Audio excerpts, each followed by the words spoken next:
สบายดีสบายหลาย สบายดีเจ้าของลาวหวะแม่นคนลาวแต่มาอยู่ไทยอ๋อมาอยู่ไทยมาอยู่โดนละแม่อ๋อไปเฮ็ดหยังล่ะมาเฮ็ดงานอ๋อโอเคโอเคค่อยคนเวียดนามมาอยู่ประเทศลาว What? หัวเวียนให้ฟังแน่ เอาไว้ซินเจ้าแองลังไงลาวเทิดแอมเอ้ยแอมเบียดเอาแอมเบียดเอาเป็นอย่างคือมาอยู่ลาว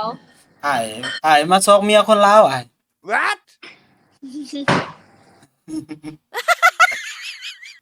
โอ้ยแมวคือเป็นตาฮักแท้เคยพาผู้บ่าวไปเบิ่งแมวบ่ล่ะตัว อีหลี แท้ว่า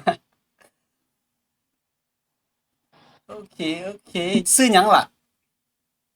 ซื้อปูนา ปูนา แม่น โอ้ยอ้ายก็มากินปูนา